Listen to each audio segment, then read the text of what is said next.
एक महाशय का प्रश्न है कि क्या प्रारब्ध काटा जा सकता है?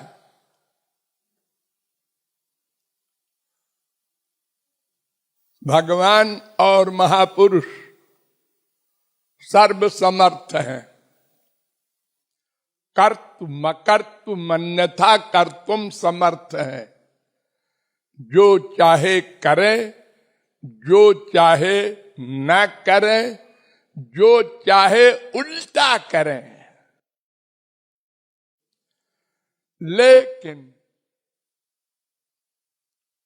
नियम का पालन वे भी करते हैं।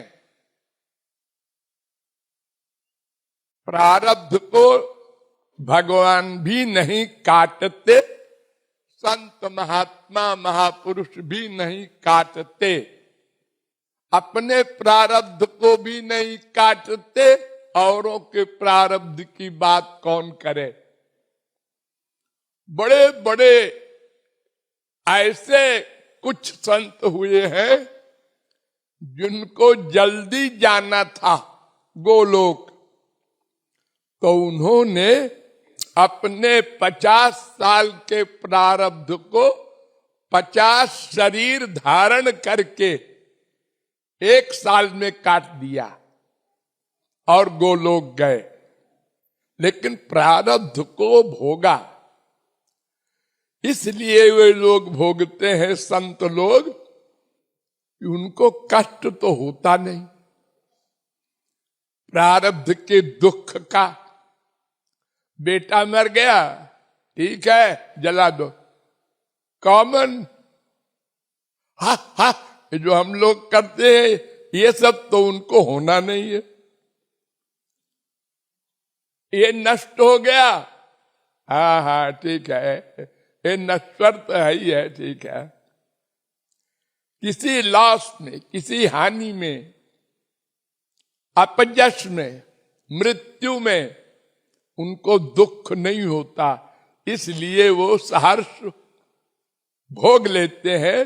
भगवान के नियम के खिलाफ कार्य नहीं करते, और इसीलिए भगवान भी नहीं करते। नियम के विरुद्ध कार्य लोग आक्षेप करेंगे कि अपने पिता को बचा लिया, दशरथ जी को, अपने अभिमन्यु को बचा लिया श्री कृष्ण ने, और हमारा बेटा मर गया तो नहीं बचाया। ये किसी को बोलने का मौका न मिले, इसलिए भगवान अपने बाप को भी नहीं बचाते। अवतार काल में जैसा जो हो रहा है सब होने दे रहे हैं। ये पांडव महापुरुष श्री कृष्ण के परम भक्त, ये 14 वर्ष तक जंगलों में घूमते रहे, रोते रहे। राम स्वयं 14 वर्ष जंगलों में सुकुमारी सीता को लेकर सब नाटक करते रहे, प्रारब्ध को नहीं काटा, वरदान को, शाप को नहीं काटा। तो काट सकते हैं। राम भक्त का करी न सकाही, भाव्यु मेट सकै त्रिपुरारी। ये सब भगवान लोग, महापुरुष लोग कर सब कुछ सकते हैं। लेकिन हम लोगों को मौका मिल जाए टॉन्ट करने का, इसलिए वो ऐसा नहीं करते। प्रारब्ध भोगते हैं। ज्ञानी भुगते ज्ञानते, मूर्ख भुगते रोए, ये फर्क है। इसलिए प्रारब्ध को सहर्ष भोगता है महापुरुष, और हम लोगों को भी सहर्ष भोगना चाहिए। जब कोई किसी का मर्डर करता है तो उसको पता है फांसी होगी। अरे तुम मर्डर करने जा रहा है, फांसी होगी, मालूम है होगी, हो जाए, 4 भाई है एक न सही, ये सोच के मर्डर करता है वो, उसको पता है। तो जब हमने पाप किया है पूर्व जन्म में, तो उसका जब भोगने का समय आया तो हर्ष भोगो। पाप करते समय तुम संत की बात नहीं माना, शास्त्र वेद की बात नहीं माना है, हम तो ऐसे ही करेंगे। अब भोगने का समय आया तो हे भगवान माफ कर दो। जी हाँ, ऐसे ही माफ कर दे। कोई दुनियावी गवर्नमेंट भी नहीं माफ करती। हाँ, चाहे एक मर्डर किए हो चाहे 100, फांसी होगी। अरे राम, एक का ही मर्डर किया है मैंने, माफ कर दिए, माफ दोबारा बिल्कुल, हाँ पक्का वादा। अरे हाँ ठीक है, एक बार फांसी हो जाएगी, दोबारा अपराध न करना। तो अपने ही किए हुए कर्मों का फल प्रारब्ध कहलाता है, उसको भगवान का प्रसाद मानकर भोगना चाहिए। रो के भोगोगे तो भोगना है, हंस कर भोगो तो भोगना है। तो भोगना ही है तो फिर रो के क्यों भोगो? हंसते हुए कैसे हंसेंगे जी? दुख में ऐसे हंसेंगे कि अपने से नीचे देखेंगे।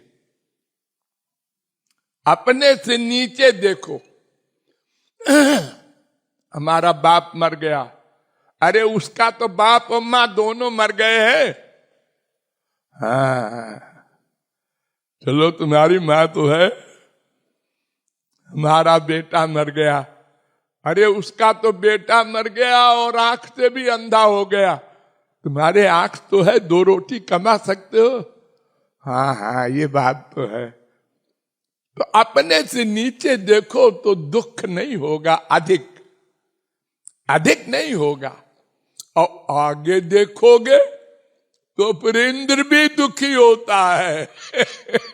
क्योंकि एक के एक आगे है। हाँ, हमारे हैं तो 4 बच्चे, सब नालायक। लो अरे हम हैं तो 1 करोड़पति, लेकिन वो हमारा भाई अरबपति है। अरे अपने से आगे है कोई जरूर, तो फिर रोना है तुमको, तुम बचोगे नहीं। तो आगे मत देखो, पीछे देखो। कितने करोड़ों लोग हैं हमारे ही देश में जिनके किसी के हाथ नहीं है, किसी के पैर नहीं है, किसी के आंख नहीं है, और बेचारे जीवित हैं। कोई भिक्षा मांगते हैं तो दिन भर में पूरा पेट भर खाना मिल जाता है, किसी को आधा ही पेट मिलता है। उनसे तो हम अच्छे हैं। हाँ जी, हम तो बहुत बातों में अच्छे हैं। तो भगवान की कृपा हर व्यक्ति को रियलाइज करना चाहिए, तो दुख की फीलिंग बहुत कम हो जाएगी। ये अज्ञानियों के लिए, जो अपने से आगे ही देखता है, वो तो सारे जीवन रोएगा, तो कितने ही भगवान उसको दे दें। इसलिए प्रारब्ध भोगने में भगवान की कृपा मानना चाहिए कि अब हमारा वो पाप जा रहा है। प्रारब्ध भोग लिया, अब पाप खत्म। जैसे किसी आदमी ने डकैती किया, 5 साल की सजा हुई, अब जेल से छूटा, अब बात खत्म हो गई, अब फिर डाका डालेंगे। बार बार अपराध करता है।